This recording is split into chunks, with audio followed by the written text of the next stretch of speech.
je resterai sous la fenêtre avec ma mandoline le temps qu'il faut. Mais vous savez très bien que certains vont faire une autre addition, qui ne sera pas d'additionner le Front de gauche et Europe Écologie Verts, mais il sera d'additionner le Front de gauche, le Front National et les autres listes eurocritiques en disant voilà, ce que moi j'emploie des guillemets, voilà les populistes qui critiquent l'Union européenne face au parti de gouvernement.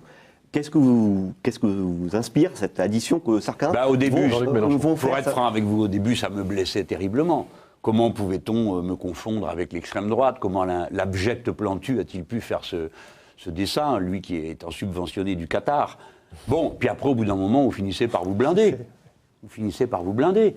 Et puis vous vous dites, les pauvres, ils croient réellement ce qu'ils racontent. Mais le mot populiste est une espèce de sac dans lequel on met tout ce qui déplaît à la bonne société, à la bien-pensance qui est en place, et qui rejette là-dedans tout ce qui parle fort, tout ce qui parle cru et dru. Ça n'a pas de sens. Le concept populiste n'éclaire rien. Il assombrit le paysage et ne permet pas de le comprendre.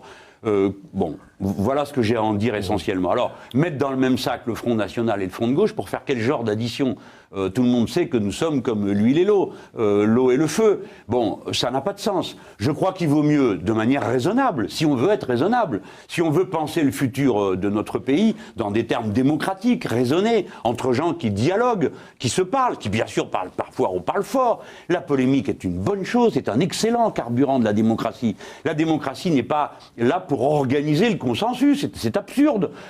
L'intérêt général humain est très difficile à discerner. Il est normal que nous soyons en compétition d'avis sur le sujet, que nous nous opposions philosophiquement, politiquement, programmatiquement. Bon, où est le mal là-dedans? Mais là, nous pouvons dire sur l'élection européenne, s'il vous plaît, de grâce, nous n'allons pas à nouveau tirer d'affaire les mêmes par une astuce comptable, c'est-à-dire l'UMP et le PS installés dans le camp gouvernemental, le cercle de la raison, les gens qui ont toujours raison quoi qu'il arrive, et tous les autres seraient de vaines poussières agitées. Non, s'il vous plaît, la France mérite mieux que absolument nombreux. Avec le FN, quoi que vous en disiez, vous êtes quand même le seul parti à éventuellement envisager, même si vous avez une solution qui est un peu plus complexe, mais à éventuellement envisager une sortie de l'euro.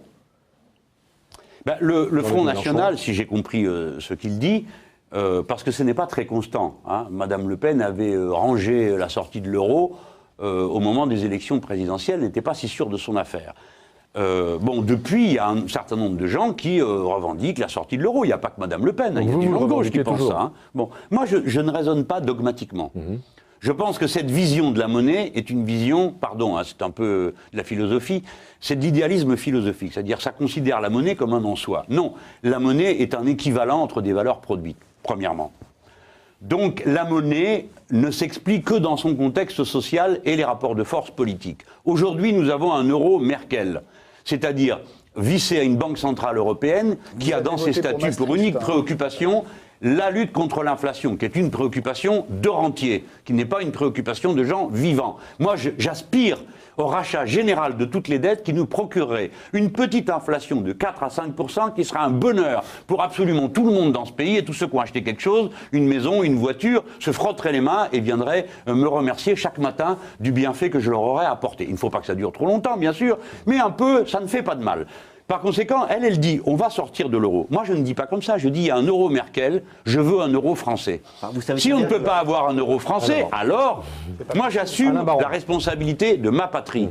Les Français ont besoin, compte tenu de leur jeunesse présente et à venir, de beaucoup d'investissements publics. Nous ne pouvons pas faire la politique des retraités allemands. Par conséquent, si les Allemands, le gouvernement allemand, pour ne pas ethniciser ce débat, ne veut pas entendre raison, et qu'il se trouve qu'il a des alliés du côté de ces sujets à l'est de l'Europe, eh bien, nous en tirerons les conséquences. Ce qui est mortel pour la France ne serait pas supporté. Mais d'abord, il faut faire la démarche du dialogue. Écoutez-moi bien, ne prenons aucun risque, ne jouons pas avec le feu à propos d'Europe. Les vieilles histoires, l'histoire longue, nous travaille tous en profondeur. Et les cicatrices de l'histoire rouvrent toujours au même endroit les mêmes plaies. Nous ne devons pas jouer avec ce sujet. Si nous disions comme ça, nous sortons de l'euro, voilà, allez, hop, c'est fini. C'est la catastrophe, parce que ça veut dire que ça nous ramène frontalement à la compétition avec les Allemands. Donc, avant d'y arriver là, il faut quand même essayer de faire une issue positive. L'issue positive, c'est changer les statuts de la Banque Centrale Européenne et changer la nature du dialogue que nous avons avec le gouvernement allemand. M. Sarkozy, comme M. Hollande, sont des petits garçons qui feraient bien de lire ce que l'empereur Claude écrivait lui-même sur le rapport qu'il faut avoir aux Allemands. Je le dis par plaisanterie, je renvoie nos téléspectateurs à la lecture de l'empereur. Alain Baron, RCF, brûle de vous poser une question. On sait bien que l'Allemagne, pour vous, n'est pas un modèle, mais comment vous expliquez qu'avec le même euro, l'Allemagne sort son économie plutôt, s'en sort bien sur le plan économique, et pas la France? Mais périsse l'économie plutôt qu'une vie humaine, monsieur. Mélenchon. En quoi l'Allemagne réussit-elle mieux? Faut-il que je vous l'explique? Je vais vous l'expliquer. Le commerce extérieur, par exemple. Je vais vous expliquer comment le commerce extérieur. Mourons pour le commerce extérieur, ça me paraît une cause valable. Je voudrais vous expliquer pourquoi tout ça n'a pas de sens. Les Allemands font fabriquer l'essentiel de leurs pièces de départ dans les pays limitrophes à bas coût grâce au dumping social. Ils les rapatrient sur le territoire allemand où ils les assemblent et produisent des produits made in Germany qui coûtent moins cher, non seulement du fait du coût social dans les pays de l'Est, de l'ancien pays de l'Est, qu'en Allemagne même, où les coûts du travail, le prix du travail a été abattu brutalement par M. Schröder, où le nombre de pauvres s'est accru sans qu'on n'en parle jamais, où la misère des travailleurs existe. Alors bien sûr, on vous donnera tous les 5 minutes comme exemple les travailleurs qui sont organisés par IG Metall, et on vous dira, ils ont touché une prime annuelle de ceci, une prime annuelle de cela. Je remarque que ce sont des primes et que ça n'entre pas dans le paiement des retraites, pourtant ces gens-là feraient bien d'y prendre soin. Bref. L'Allemagne a un modèle de production et ensuite elle est dans des segments de production où il n'y a pas de compétition pour l'instant. Pour l'instant. Tandis que nous, Français, comme nous sommes un peuple, nous commençons quand même d'abord par produire pour nous-mêmes, de tous âges, de toutes conditions, nous avons des modèles de véhicules qui sont étalés sur toute la gamme. Et donc nous entrons en compétition avec toutes sortes de pays qui produisent à moins cher que nous. Mais ils ne produisent à moins cher que nous que pour une seule raison, c'est qu'ils y maltraitent les travailleurs comme nulle part ailleurs. Donc, quelle autre solution pour nous que d'avoir un protectionnisme de l'ère européenne qui pourrait être négocié, discuté avec les Chinois de protection frontalière est quelque chose de très facile à faire. Eux, ils ont un État. Au lieu de quoi, nous sommes en train d'organiser un grand marché transatlantique avec les Nord-Américains, où nous allons organiser une passoire encore plus grande qu'avant, puisque nous aurons un marché unifié sur les normes à plus bas coût. Je termine sur l'Allemagne. L'Allemagne n'est pas un modèle. L'Allemagne ne s'en sort pas mieux que la France. Sauf à considérer que l'enrichissement de quelques-uns, la pauvreté du grand nombre, les conditions de travail abominables, la surexploitation des voisins soit un modèle. Ça n'en est pas un pour moi. Et la France n'est pas qu'une économie. La France est aussi une société avec un principe.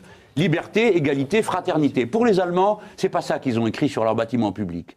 Quand ils ont recréé le Bundestag, dans l'ancien Bundestag, ils ont écrit « des Deutschen Volk », c'est-à-dire le peuple au sens ethnique du terme. Nous ne sommes pas un peuple ethnique. Nous ne sommes pas occupés que de nous-mêmes. La France, c'est un principe universel qui est pour l'instant logé dans quelques pays et nous n'avons pas toujours été à la hauteur de nos propres principes.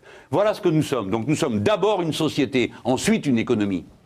Une dernière question de Romain Masneau, RCF. Vous avez dit que tout à l'heure que ce serait bien d'avoir une inflation un peu plus élevée. Il y a un débat chez les économistes pour savoir si on est en déflation, en désinflation, c'est-à-dire en décélération de la hausse du niveau des prix. Quelle est votre analyse et qu'est-ce que la BCE doit revoir? C'est ce que vous aviez là tout à l'heure. Jean-Luc Mélenchon, une réponse brève. Oui, je suis très amusé de ce débat.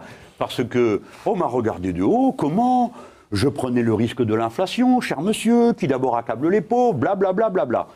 Et les mêmes qui sont en train d'appliquer leur remède de cheval, qui est en train de tuer la moitié de l'Europe, maintenant se mettent en danger de désinflation. C'est-à-dire que demain, les prix coûtent moins cher que la veille, donc qu'est-ce que vous faites? Eh bien, vous attendez demain pour acheter. Et comme cette société marche au carburant de l'achat et de la consommation, elle est en train elle-même de se mettre en panne. Dites donc, est-ce que vous ne croyez pas que le moment serait venu de demander des comptes à cela plutôt qu'à moi? Car tout ce que j'ai dit s'est produit, que ce soit sur le plan économique ou que ce soit sur le plan politique. Et ce que je suis en train de vous expliquer pour le présent se réalisera malheureusement. Nous sommes contemporains d'un recul de la civilisation européenne. Nous sommes contemporains d'un recul de civilisation, car les indicateurs de ce qu'est la civilisation nous le signalent tous. Mais nous ne voulons pas le voir. Nous nous préoccupons de performance du commerce extérieur, de grandeur, de l'abaissement du prix du travail et autre chose qui ne tiennent aucun compte, ni des sociétés, ni des êtres humains, ni de la culture qui nous unit, car nous sommes d'abord des êtres de culture avant d'être des êtres d'économie. Merci pour cette lueur d'espérance. Nous allons marquer une deuxième pause dans cette édition de Face aux Chrétiens et nous retrouvons notre invité, Romain Masneau, qui ouvre le feu de cette troisième et dernière partie de Face aux Chrétiens. Jean-Luc Mélenchon, on sait que vous aimez avoir des positions iconoclastes en matière de politique étrangère. Alors sur l'Ukraine, comment est-ce que vous jugez l'interventionnisme de la Russie en Ukraine? Est-ce qu'il y a un risque de partition? D'abord, je commence par vous dire que je n'ai pas le goût des positions iconoclastes. J'ai le goût de mes propres positions. Voilà. Et elles sont souvent iconoclastes. Oui, mais elles sont iconoclastes, j'en conviens. Pour une raison qui tient plutôt à l'ère du temps. dorénavant, la France est atlantiste et dès que les États-Unis désirent, la France souhaite. Mais c'est pas là-dedans que j'ai été éduqué, c'est pas là-dedans que beaucoup de Français ont été formés intellectuellement. Donc la question était, la Russie va-t-elle annexer l'Ukraine, Oui. Jean-Luc Mélenchon? Alors non, la question n'était pas celle-là. C'était quelle était mon approche de l'expansionnisme russe. Je n'en crois pas un mot. Il n'y a pas d'expansionnisme russe. Il y a un jeu, un rapport de force que je vais décrire rapidement. Les États-Unis d'Amérique, qui sont très préoccupés de leur rapport de force avec les Chinois, veulent contenir et intervenir dans cette direction en pressant de l'autre côté face aux Russes, qui eux-mêmes ont une vocation eurasienne affirmée qu'ils ont décrite de toutes les manières possibles. In Geneva, we all agreed that there must be a reciprocal approach to any illegitimate action in Ukraine, be it in Kiev, be it in the West, be it in the East, be it in the South. And the people who started the process of illegitimate actions must step back first. It is absolutely abnormal due to any norms in a European city that Maidan is still occupied, that the buildings in Kiev are still occupied and in some other cities, that those who put on fire the buildings belonging to the Communist Party headquarters in Kiev, the buildings belonging to the trade union headquarters, are not even under investigation. I don't want even to mention the sniper cases, because everyone forgot about those snipers, and we only hear that let's concentrate on eliminating terrorist threat in the East and in the South. So in Geneva, we all agreed that there must be end of any violence. Next morning or next afternoon, Turchinov declared the state, almost a state of emergency, and ordered the army to shoot at the people if the people are engaged in peaceful protests. In Geneva, we agreed that there must be total rejection of extremists, and the right sector is still very active. And after Geneva, the right sector staged provocations, killing several people in the vicinity of Slavyansk during the Easter Sunday. So nothing which was agreed in Geneva, and which certainly is for the authorities in Kiev to start implementing, was done by them. Yes, they introduced a draft law on amnesty, but our reading of that law indicates that this is not for political prisoners. Yes, they announced a pause in the what they call counter-terrorist operation, but now that Joe Biden visited Kiev, this counter-terrorist operation was declared in the active phase again. Well, it's quite telling that they chose the moment of Vice President of the United States visit to announce the resumption of this operation, because the launching of this operation happened immediately after John Brennan's visit to Kiev. So I don't have any reasons not to believe that the Americans are running the show in a very close way. Well, I know you have called on John Kerry to actually put pressure on government in Kiev and on its behavior, but does it really mean that you concede that America has decisive influence in the country? I think this is absolutely the case. Not in the country, on the regime which took power in Kiev. They have, I think, overwhelming influence. They act in much more open way, without any scruples, compared to Europeans. Europeans try to be a bit more subtle. And the fact that, there's so many reports about the role of CIA in analyzing the situation and then being present in Ukraine, including the building of the Security Council of the Ukrainian state, occupying a floor. Then there were numerous reports which were revived recently. What was the role of the American embassy during the events in Maidan? Direct interaction and communication with the activists who were armed and who were planning the actions like storming the buildings and other illegal acts. All this has not been denied in the way which would be persuasive.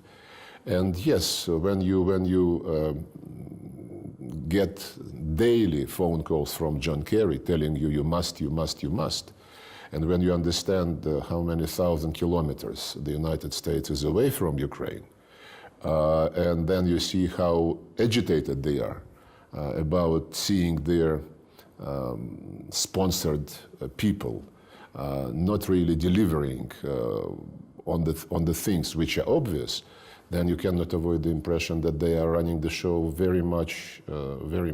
So if you look just behind me in the background, you can see the Ukrainian army here. Now they're driving off, because what's happened here in the outskirts of Slavyansk is that they attacked this checkpoint here very recently, just a few hours ago. It's burning around. There's no sign of anti-Kiev activists. The reports of fatalities on that side, of casualties. The Ukrainian army, this man shouting at me now, he's saying that they've come. Okay, come and speak to the camera. Это уехали с блокпоста, это шакалы уехали отсюда. Все ограбили, медикаменты, продукты перевернули, все ограбили. Турчинов, накорми их, а! Турчинов, накорми, голодные в тебя войска уехали. So there's emotional scenes here in the outskirts of Slavyansk with this checkpoint that's been here for over a week now, destroyed, it's in flames, there's no sign of anti-Kiev activists, as I say, and the Ukrainian army have just driven off at high speed. This is Graham Phillips here with RT from Slavyansk.